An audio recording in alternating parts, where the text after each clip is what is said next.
नमस्कार। आइए बच्चों, आप सभी का स्वागत है। इंटरमीडिएट प्रथम वर्ष के विद्यार्थियों का स्वागत है। आज हम पढ़ेंगे पूरक पाठ्यक्रम में पहला पाठ शिक्षा। इस पाठ का दूसरा भाग पढ़ेंगे। इस पाठ के पहले भाग में हमने पढ़ा था रविंद्र नाम का लड़का जिसे पढ़ने में बहुत रुचि थी और वह बहुत गरीब परिवार में था और उसके माँ बाप चाहते थे कि वह किसी कारखाने में काम करें और रुपया पैसा कमाएं। परंतु रविंद्र अपने जीवन का लक्ष्य रख चुका था आईएएस अफसर बनना। तो रविंद्र की इस कथा को हम आगे पढ़ते हैं। आगे पढ़ने से पहले एक बार हम इस कथा के लेखक के बारे में फिर एक बार पढ़ते हैं। इस कहानी के लेखक है श्री मनमोहन भाटिया जी। इनका जन्म 19 मार्च 1958 में हुआ था और इन्होंने बीकॉम और एलएलबी किया है। बड़ी दादी ब्लू टर्बाइन अखबार वाला, अहंकार, मोबाइल लत, लाइसेंस और शिक्षा इनके प्रमुख कहानियां हैं। शिक्षा कहानी के लिए इन्हें अनेक पुरस्कार मिले हैं। अभिव्यक्ति कथा महोत्सव में इसे सम्मान दिया गया और काव्य रंगोली साहित्य भूषण सम्मान भी मिला है और जय विजय रचनाकार सम्मान भी इनको मिला है और भाषा सहोदरी हिंदी प्रशस्ति पत्र भी इन्हें मिला है। आइए कहानी के आगे पढ़ते हैं। राज्य सरकार ने आगे पढ़ने के लिए छात्रवृत्ति की घोषणा की, जिससे उत्साहित होकर रविंद्र ने कॉलेज में दाखिला लिया और नौकरी छोड़ दी।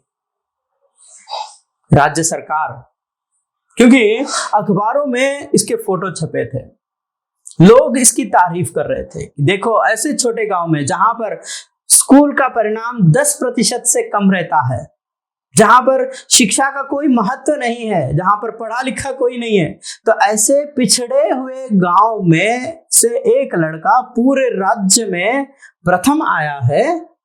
तो इसे देखकर राज्य सरकार ने घोषणा की कि इसको हम लोग पढ़ने के लिए स्कॉलरशिप देंगे, छात्रवृत्ति देंगे।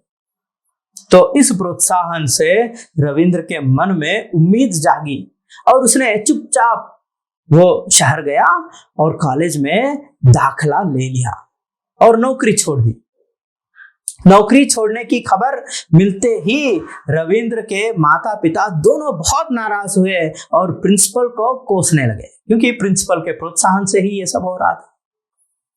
तो नौकरी छोड़ने की बात सुनते ही रविंद्र के माँ बाप आग बबूला हो गए, बहुत गुस्से में थे और प्रिंसिपल को कोसने लगे थे कि इसी ने हमारे बच्चे को भटकाया है, अब पढ़ लिख कर क्या करेगा, अच्छी खासी नौकरी बिना बताए छोड़ दिया। इस बात से बहुत नाराज थे रविंद्र के माता पिता।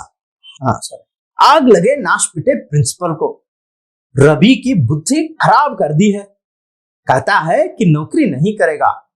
मां ने क्रुद्ध होकर कहा तो जवाब में रमाशंकर खूंखार शेर की तरह दहाड़ने लगा, अभी जाकर प्रिंसिपल की खबर लेता हूं, अपने को क्या समझता है, कहकर रमाशंकर तमतमाता हुआ घर से निकला और अपने साथ 2-3 पड़ोसियों को भी साथ में ले लिया और प्रिंसिपल को स्कूल के परिसर में ही 2 कमरों का एक क्वार्टर मिला हुआ था, वहां वह सपरिवार रहता था। तो वहां पहुंचते ही गालियों की बौछार के साथ प्रिंसिपल को खूब भला बुरा कहा। प्रिंसिपल ने बहुत समझाने की कोशिश की, लेकिन कोई प्रभाव न पड़ा। थक हार कर प्रिंसिपल ने कहा कि आपका लड़का है, जो आप उचित समझे वही करें। खबर मिल गई घर में कि रविंद्र ने नौकरी छोड़ दी है। इस खबर के साथ ही उनके माता पिता भड़क गए। मां ने कहा कि वो प्रिंसिपल की करतूत है, वरना हमारा रविंद्र तो बहुत समझदार लड़का है, प्रिंसिपल के कारण ऐसा निर्णय लिया है।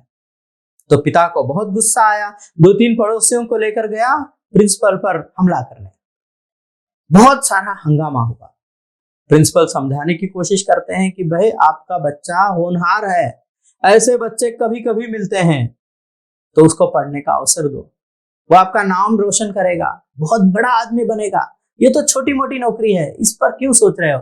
मगर माँ बाप पर कोई असर नहीं पड़ा।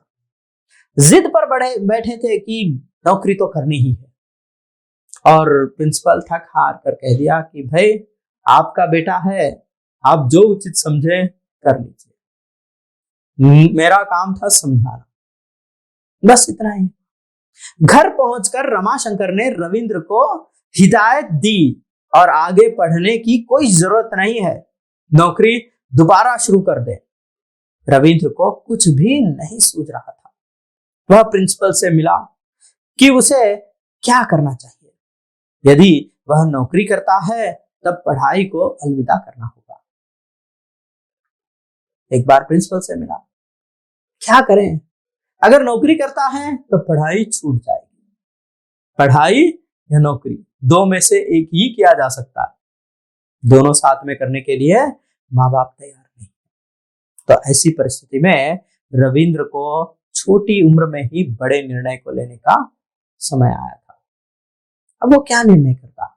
क्या माँ बाप के जिद के सामने अब हार मान लेता? तो ऐसी स्थिति आ गई थी। घर की आर्थिक स्थिति को देखते हुए परिवार के साथ रहकर आगे की पढ़ाई नहीं कर सकता है। घर से दूर रहकर अपना जीवन निर्वाह कैसे करेगा? घर में गरीबी है, घर की आर्थिक स्थिति खराब है, तो ऐसे में घर में रहकर पढ़ना तो संभव ही नहीं है। प्रिंसिपल ने समझाया कि उसकी छात्रवृत्ति पढ़ाई का खर्च सहन कर लेगी। यदि वह अपने परिवार को समझा सके तो उसके भविष्य के लिए उत्तम रहेगा। प्रिंसिपल साहब की सलाह ली गई तो प्रिंसिपल साहब ने कह दिया कि भाई तुम्हें अपने परिवार को मनाना होगा, माँ बाप को तैयार करना होगा इस काम के लिए, क्योंकि मुझे तो पूरा विश्वास है तुम आईएएस अफसर बनोगे, मगर माँ बाप को विश्वास नहीं है। तो ऐसे में उनको तैयार कर लो तो बाकी का खर्च निकल जाएगा। लेकिन रविंद्र का परिवार अपने फैसले पर अड़िग रहा। अड़िग मतलब बिल्कुल स्थिर, जो मानने के लिए तैयार नहीं है। निर्वाह का अर्थ है गुजारा, अड़िग का मतलब स्थिर, बिल्कुल मानने के लिए तैयार नहीं है, अटल है, जो बिल्कुल अपना फैसला बदलना नहीं चाहते। रवि कान खोलकर सुन ले, आगे पढ़ाई की कोई जरूरत नहीं है। नौकरी करेगा तो पैसा कमाएगा, पढ़ाई करेगा तो पैसे खर्च होंगे। जितने साल पढ़ने में लगाएगा तब तक कम से कम 2 लाख रुपए बचा लेगा। तू अब पढ़ लिख गया है, अपने आप हिसाब लगा ले। रोटी घर से निकल आएगी, पूरा वेतन बचाएगा। मां ने समझाया, मतलब पढ़ाई छोड़ने में ही फायदा है, यही सोच रहे थे माँ बाप। लेकिन मैं आगे नहीं पढ़ पाऊंगा, कारखाने की नौकरी में पूरी जिंदगी क्लर्क बनकर रह जाऊंगा। तो क्या लाट साहब बनेगा? रमाशंकर बिगड़ कर बोला, मैं आईएएस अफसर बनना चाहता हूं। उस पागल प्रिंसिपल की बातों में आकर तू भी पागल बन गया है। अपने पैरों पर कुल्हाड़ी मारने का शौक हो रहा है। लेकिन कान खोलकर सुन ले रवि, इस घर में रहना है तो पढ़ने का भूत उतारना होगा, रमाशंकर ने धमकाई। तो इस तरह से माँ बाप ने बहुत जोर दिया रविंद्र पर कि पढ़ाई बिल्कुल नहीं होगी, करेगा तो कारखाने की नौकरी करेगा, बाकी सारी चीजों को बिल्कुल सुनने को तैयार नहीं थे।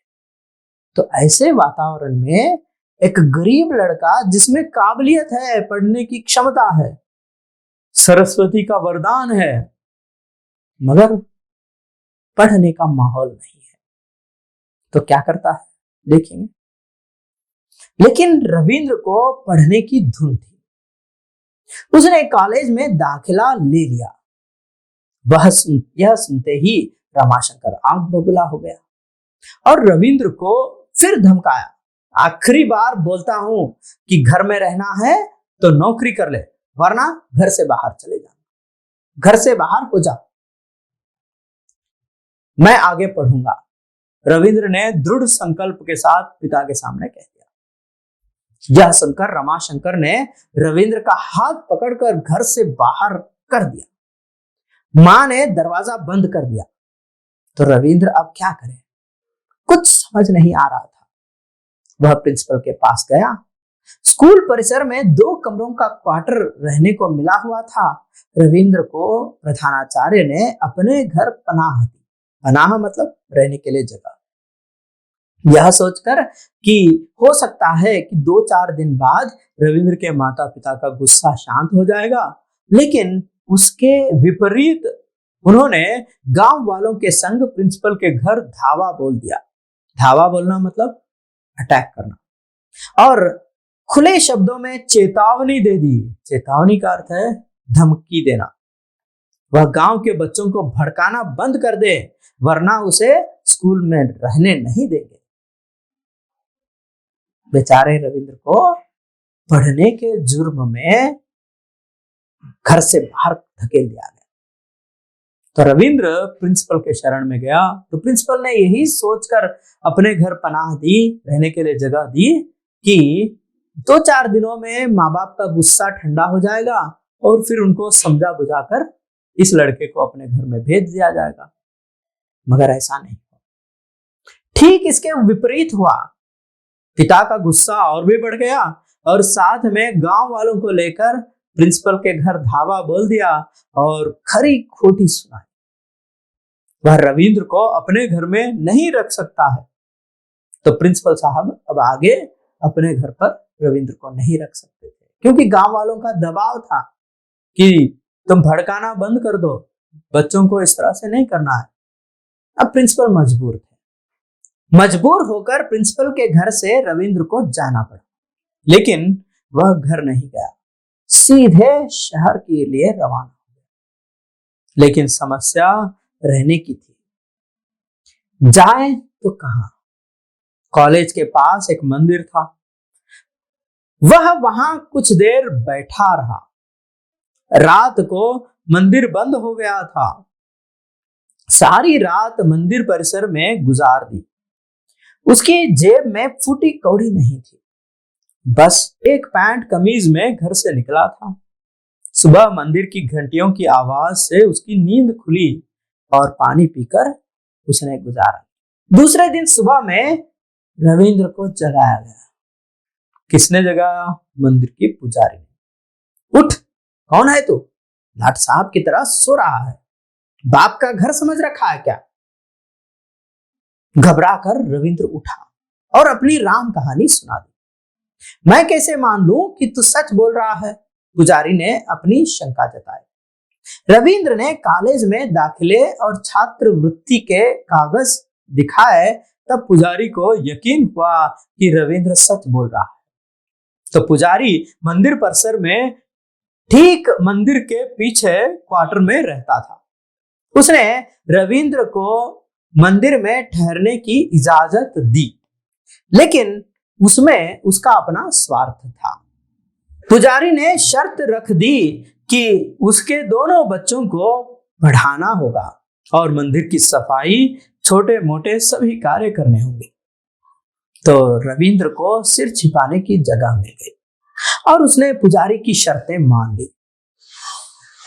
बेघर रविंद्र को घर मिला। सुबह 4 बजे उठकर मंदिर की सफाई करने, कॉलेज में पढ़ाई करने और शाम को पुजारी के बच्चों को पढ़ाने के बाद रविंद्र थक कर चूर हो जाता था और मंदिर के एक कोने में जाकर सो जाता था। उसे मंदिर के धार्मिक कार्यक्रमों में भी काम करना पड़ता था, लेकिन उसकी आईएएस की लगन में कोई बाधा नहीं आई।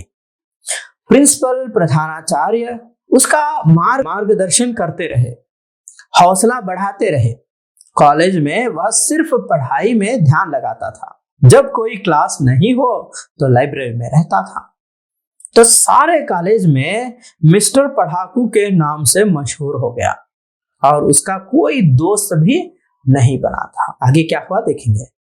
जहां कॉलेज के लड़के रोज नए फैशन के कपड़ों में नजर आते थे और चमकती कारों में, बाइकों में घूमते, वहीं 2 जोड़ी पुराने कपड़ों में उसकी गरीबी झलकती थी।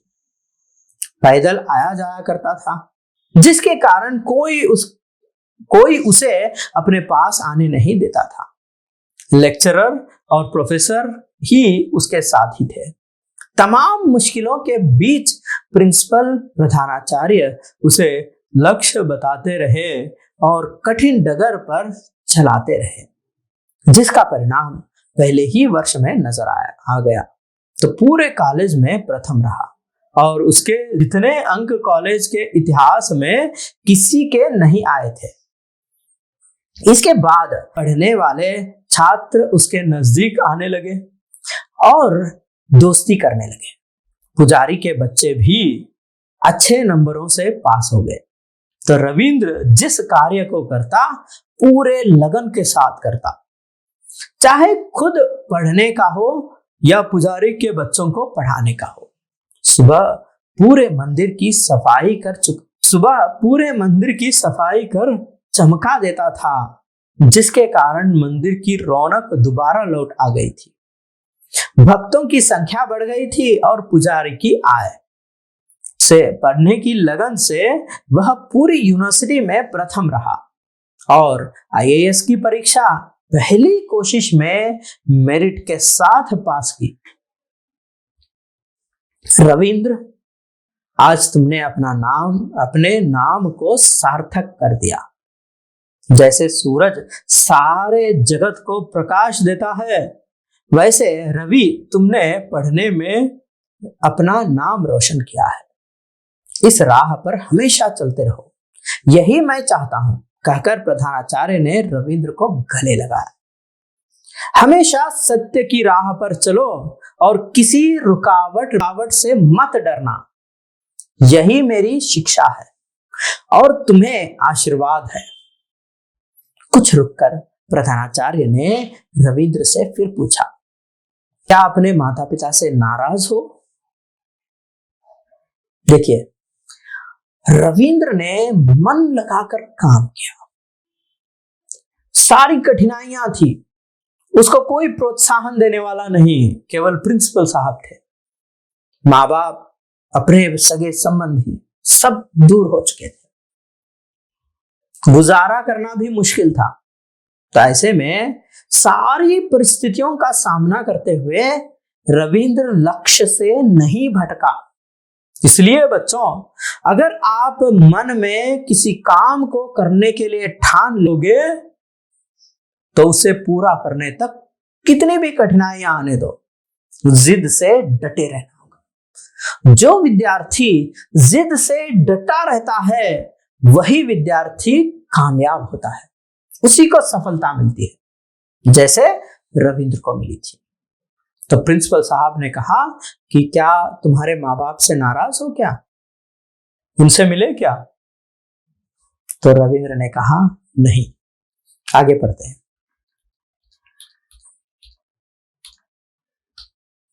नहीं प्रिंसिपल जी, लेकिन मैं वहां ट्रेनिंग के बाद ही जाऊंगा। मैं चाहता हूं कि मेरे पास होने की खबर आप उन्हें दें। ट्रेनिंग के बाद जहां बाकी आईएएस अफसरों ने विकसित शहरों में अपनी पोस्टिंग चाही, रविंद्र ने अपना पिछड़ा जिला चुना।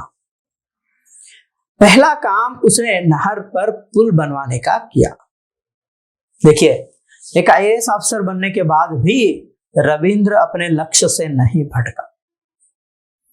जब ट्रेनिंग हो गई तो होने के बाद में जब बाकी विद्यार्थी जो थे वो सब बड़े बड़े शहरों में अच्छे अच्छे पोस्ट पर जाना चाहते थे, मगर रविंद्र इस पिछड़े हुए जिले में अपना पोस्टिंग करवा लेता है और सबसे पहले अपने गांव की समस्या को पूरा करता है। ऐसी समस्या जिस पर किसी नेता की कोई नजर नहीं गई थी, कोई सोच भी नहीं रहा था, ऐसा कोई प्लान ही नहीं था कि उस गांव के लिए कोई पुल चाहिए, मगर उस गांव के कठिनाई को परमानेंटली मतलब शाश्वत रूप से दूर करने का काम रविंद्र ने किया था।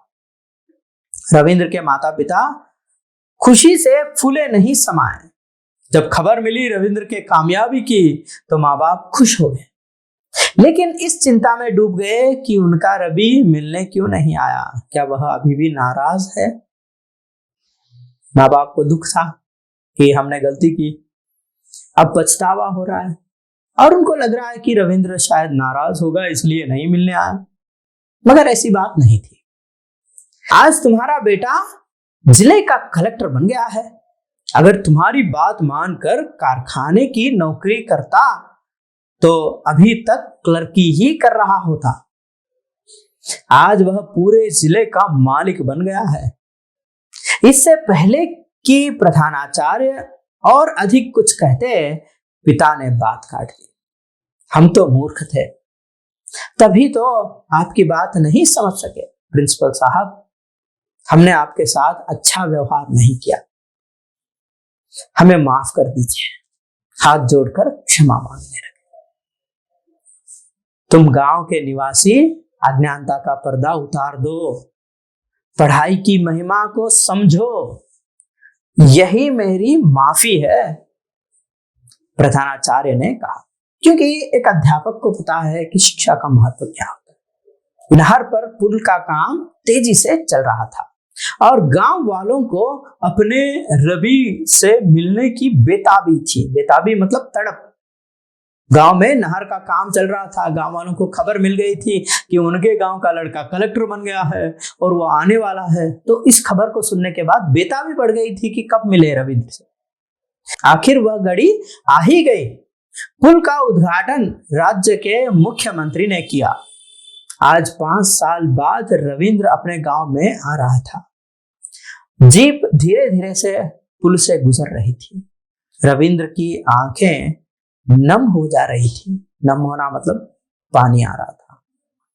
पूरा गांव रविंद्र के स्वागत में खड़ा था।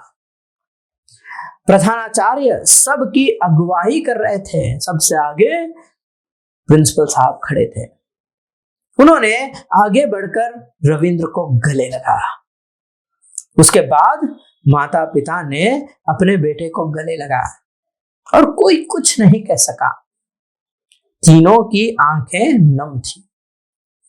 मां रोती रोती बस इतना ही बुदबुदा सकी, मेरा रवि। तो देखिए कहानी का अंत कितना अच्छा हुआ। पढ़ाई हर एक व्यक्ति के जीवन को उन्नत बनाती है। आज भी हम देखते हैं कि बहुत सारे लड़के जो पढ़ने में तेज हैं, जो पढ़ना चाहते हैं, परंतु फिर भी माँ बाप की जिद के आगे झुक जाते हैं, मजबूरी और गरीबी के आगे झुक जाते हैं, हार मान लेते हैं और छोटी मोटी नौकरियों में अपनी जिंदगी को खत्म कर देते हैं। आगे की पढ़ाई छोड़कर नौकरियां करने लग जाते हैं। और गरीब परिवारों में माँ बाप भी 10वीं पार करने के बाद में बच्चों के बारे में यही सोचते हैं कि अब बहुत पढ़ लिया, अब तो नौकरी करो, कमाई। ऐसा नहीं करना चाहिए। माँ बाप को अपने बच्चों के सपनों के साथ जुड़ना चाहिए। थोड़ी सी तकलीफ होगी, कुछ दिन, कुछ साल, 4-5 साल, इतनी जिंदगी कट गई, तो 5 साल के लिए क्या अपने परिवार को संभाल नहीं सकते? कितनी भी गरीबी हो, अगर लक्ष्य ऊंचा है तो उस लक्ष्य को पूरा होने तक इंतजार करना सीखना चाहिए। तो माँ बाप की इस कमजोरी को दूर होनी चाहिए, तो रविंद्र की तरह रत्न निकलेंगे। तो आइए इस कहानी में से किस तरह के प्रश्न आते हैं। तो इस कहानी में से 4 अंक के प्रश्न पूछे जाते हैं। पहला प्रश्न है, रविंद्र का लक्ष्य क्या था? उत्तर बहुत आसान है। रविंद्र एक सुदूर गांव का गरीब लड़का था। वह नहर के इस पार की पाठशाला में पढ़ता था। वह 10वीं की बोर्ड परीक्षा में पूरे जिले में प्रथम आया था। छात्रवृत्ति पाकर 12वीं में पूरे राज्य में प्रथम आया।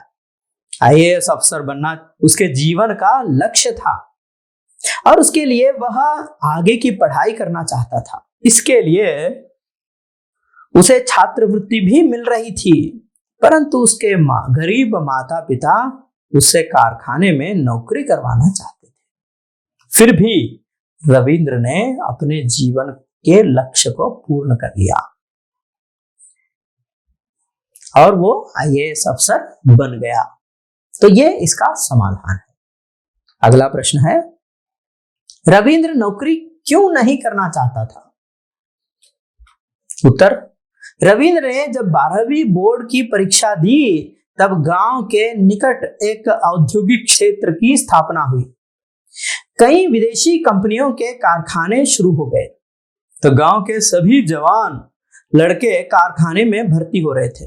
तो रविंद्र के माँ बाप रविंद्र पर पढ़ाई छोड़कर नौकरी करने के लिए दबाव डाल रहे थे। तो रविंद्र 12वीं की परीक्षाओं में पूरे राज्य में प्रथम आया था। वह आईएएस की परीक्षा लिखना चाहता था, के लिए वह आगे की पढ़ाई करना चाहता था। तो पढ़ाई के लिए आवश्यक छात्रवृत्ति भी उसे मिल रही थी, इसीलिए रविंद्र नौकरी नहीं करना चाहता था। तो ये इस प्रश्न का उत्तर है। तो इस कहानी में से 5 अंक के लिए एक अनुच्छेद दिया जाएगा। वह अनुच्छेद कौन सा है उसे अब हम देखेंगे। अनुच्छेद देखिए, 12वीं कक्षा की बोर्ड परीक्षा समाप्त हो गई और रिजल्ट आने में 2 महीनों का समय था। कारखाने में भर्ती पूरे जोश में थी। गांव के दूसरे नौजवान कारखाने में भर्ती हो रहे थे, लेकिन रविंद्र ने अपना लक्ष्य आईएएस रख लिया था। वह नौकरी के लिए तैयार नहीं था। घर में खाली बैठे पुत्र को कोई बर्दाश्त नहीं करता है। उसे घर देख मां ने पिता से कहा, अजी सुनते हो, गांव के सारे लड़के कारखाने में भर्ती हो रहे हैं, अपना रवि घर पड़ा है, कुछ बात करो उससे। अपना रवि तो प्रथम आता है, फेल लड़के सारे भर्ती हो गए हैं, सुना है 5-5 हजार रुपये महीना तनख्वाह मिल रही है, इसको तो अधिक तनख्वाह मिलेगी। यह अनुच्छेद शिक्षा नामक पाठ से लिया गया है, जिसे मनमोहन भाटिया जी ने लिखा है। इस तरह से आपको एक अनुच्छेद दिया जाएगा। पूरक पाठ्यक्रम में से प्रत्येक पाठ से एक एक अनुच्छेद दिया जाता है। तो परीक्षा में कोई एक अनुच्छेद पूछा जाता है और अनुच्छेद के नीचे प्रश्न दिए जाएंगे और इन प्रश्नों का उत्तर लिखना है। విద్యార్థులారా, మీకు పరీక్షలో ఈ పాఠం నుండి ఒక పారాగ్రాఫ్ ప్రశ్నగా అడగడం జరుగుతుంది వ్యాకరణంలో. ఈ పారాగ్రాఫ్ ను చదివి దీంట్లో ప్రశ్నలు అడుగుతారు, వాటికి సమాధానం రాయాలి. ఈ పారాగ్రాఫ్ అర్థం మీకు ఆల్రెడీ తెలుస్తుంది కాబట్టి ఇప్పుడు మనం ప్రశ్నలు ఏమడుగుతారో చూద్దాం. आइए प्रश्न देखते हैं।